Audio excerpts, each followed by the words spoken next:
Number 3 podcast, CBSSports.com. My man, how are you? I am very careful not to speak out of line about media rights and media rights companies because I reviewed our discussion last week. Oh, really? And it was right as when I stuck my pretty little nose into what certain big, massive media rights holders might want with conference realignment that somebody pressed the button on me. So we're just going to go just on the field, right?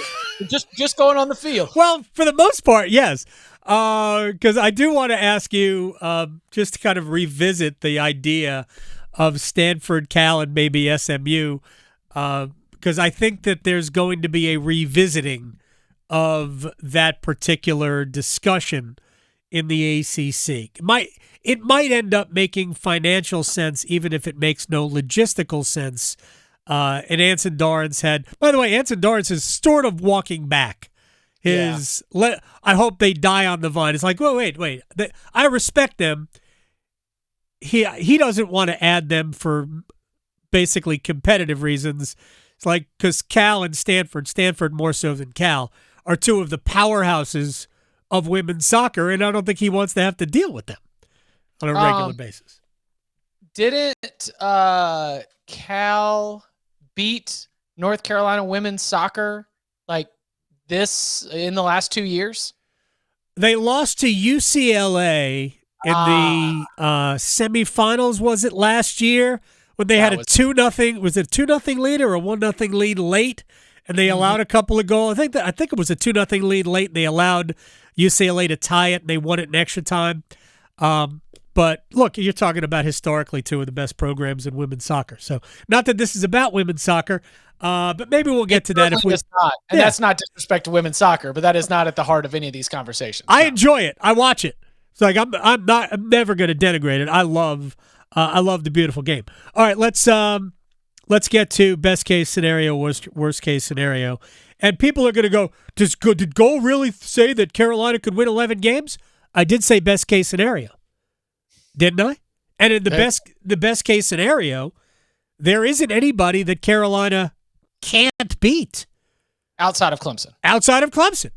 So to me, that is the best case. You and I have talked about North Carolina, South Carolina, and we can make great arguments for LSU and Florida State to be the most important game for the league because of what it means for Florida State and being back and a national contender and all of that. And I'm not. That I agree with that. But from a big picture ACC North Carolina standpoint, if you can't beat South Carolina, I just think it says that you're just not ready for this. Right. Okay. So if from a North Carolina standpoint, there is more significance tied up in that, I just don't think it extends to the ACC because I don't think that the national perspective on North Carolina is as an ACC contender. Right. I agree. The national perspective on North Carolina is a definitive tier 2 team with the potential number 1 draft pick. And that is the intrigue. That is the selling point. I think that the national media does not associate South Carolina's success or lack thereof with the SEC. Right. I think that both of these teams exist in places where the win or the loss is going to be incredibly significant. Like I have talked to people with a good view of the South Carolina program who have indicated that it is a team and a program that really can ride high, where they beat, if they beat North Carolina, if they get a couple wins early, then you could see them having a really special season. But they also don't have a whole lot of depth. They lost some key players to the transfer portal. If they lose to North Carolina, take a couple losses early, it might be the kind of team. I guess that qualifies as a front runner a little bit. Yeah. I mean, Shane Beamer is a vibes coach. It's great that he's gotten the Gamecocks to back-to-back bowl games. That's not something that historically is going to happen all that often, and he might have them back in the postseason. But I think that North Carolina and South Carolina ties more into the importance of each individual season than it extends to the conferences that they represent. I think the LSU, Florida State, either one of those teams have massive games left on the schedule that they could battle themselves back into a place where individually you are great and you are successful and you're feeling good about the season. But I think that the ACC, SEC of it all, I think is more significant with Florida State LSU just because of where each of them Right. occupy, up in the national rankings. Because you're talking about two top 10 teams, and the winner of this game is, a player for the national championship, and the loser probably cycles themselves out. Florida State, I would argue, has an opportunity to get it back with a trip to Clemson, right? You got to. I mean, that's the other thing about the Florida State Clemson dynamic is that, if we really do believe that those two teams are existing on a tier above everybody else, it's not just going to be one Florida State Clemson game on September 23rd in Death Valley. There's going to be another one. It's going to be another one in the first Saturday in December. And when you texted me and you said best case, worst case for the ACC, was that other ACC teams or the ACC as a whole? Could be ACC as a whole. Yeah, because the worst case scenario is they split the series and played themselves both out of the college football. Absolutely. Clemson has they lose that game to Notre Dame, and they lose the second game to Florida State, in which case Florida State, I guess Florida State would go to the Orange Bowl, possibly. Who knows? It is potentially a bad year. Real quick about the league as a whole. If North Carolina has a good year, as does Florida State, as does Clemson, is there a chance that with 3 top 15 teams and maybe another team in the top 20, that the ACC is looked at a little differently over the course of this season? Who's the fourth? I think is important. Pitt. Or NC State. Yeah, I think an NC State or a Pitt. Or would it be better if it was Miami?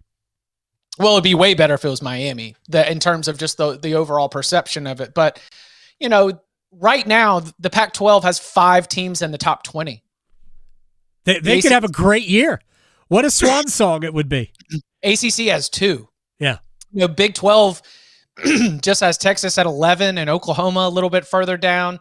I think that being able to add another team to that picture is going to be very, very important.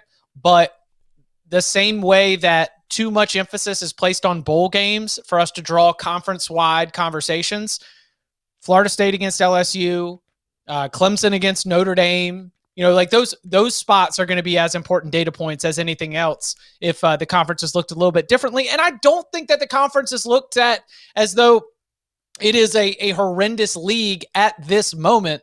There are only 3 teams that are in the top 25, but when you take a look at a Pitt or an NC State or even a Wake Forest, given the recent success under Dave Clawson, I don't think that you see a lot of disrespect. I think you just see the absence of national championship contention. Right. And the ACC has only had one team in the last decade, really, that has contended. I mean, with Florida State at the very end of that time frame, very beginning of this time frame, decade, certainly did and won. But Clemson is the only real contender we've had really in the last several years. So Carolina, best case scenario, 11-1, potentially playing for the conference championship. Worst case scenario, 7-5. Oh no, worst case scenario, 6-6. Ooh, yeah. I mean, there's a worst case scenario where you start 1-3 because of Minnesota. Yeah. Minnesota and at Pitt. At Pitt, that could be a loss. Lose to South Carolina, beat App State. Minnesota comes into town, just plays bully ball, frustrates you.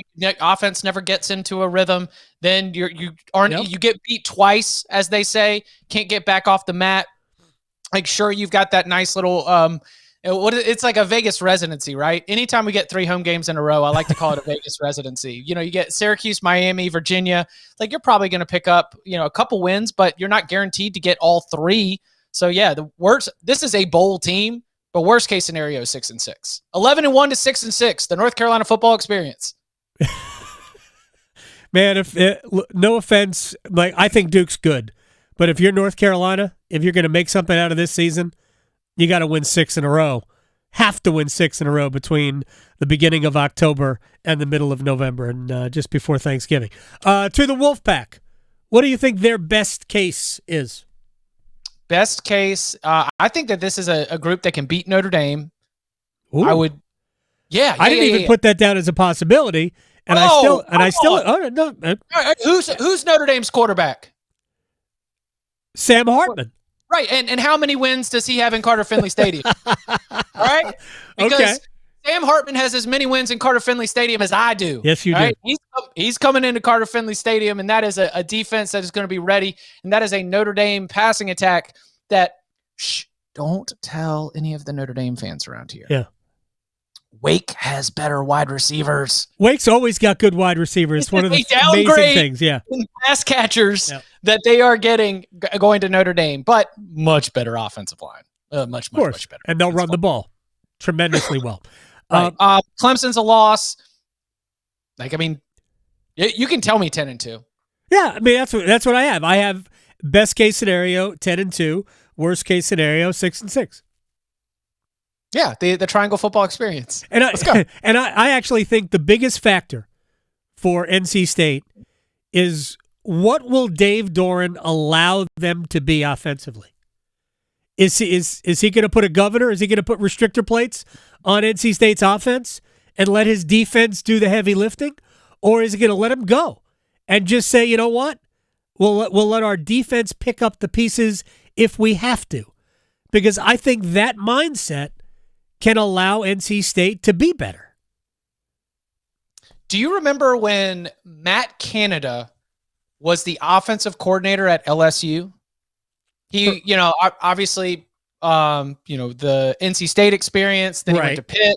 They had some good offenses at Pitt. He gets hired away to LSU, and, all the motions, the jet sweep, the things are, oh, no, let it give me all dizzy out there. Oh, God, I don't like it. In the middle of the season, Ed Orgeron pulled the plug on it. Right. It's like, no, Matt Canada, stop. We go downhill. We don't make like this is our players are not comprehending everything that you're trying to do. This is leading to turnovers, pre-snap penalties. You're trying to do too much. We have better players. Like let's just go get it done. If Robert Nye's offense with a reloaded group of pass catchers, some good continuity on the offensive line, a couple good running backs, and obviously a great tight end in Penix. If it leads to pre-snap penalties and mistakes and turnovers, you're not going to be aggressive. Right. You're going to pull the plug on it. You're going to regress. You're going to go right back because I do think the defense, which has one of the best secondaries in the entire ACC, which is going to be filthy along the defensive line. Right. The defense can still go get 7 wins. So, yes, you can say you can put the onus on Dave Doran, but I kind of think the onus is on the players to go out there and be able to execute what can be a very complex offensive scheme, a creative offensive scheme, the evolution that Dave Doran himself has said he's been looking for over the last couple of years. But if it leads to mistakes, then you're going to go back to your core programming of let's not make mistakes. And that will be a mistake for NC State.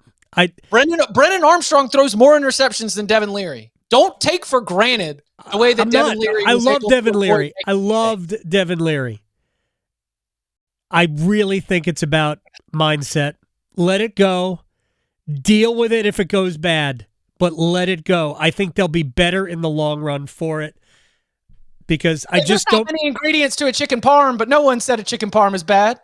No one has ever said a chicken parm is bad. Right, but and if you have I love chicken parm, but chicken parm is 8-4. Look. Chicken parm is 8-4, Chip. Oh, that's a segment right there. We're going to do this. Do you think that this depth chart, like we said 10-2 is your best case scenario, but that's a ton of coin flips on this roster.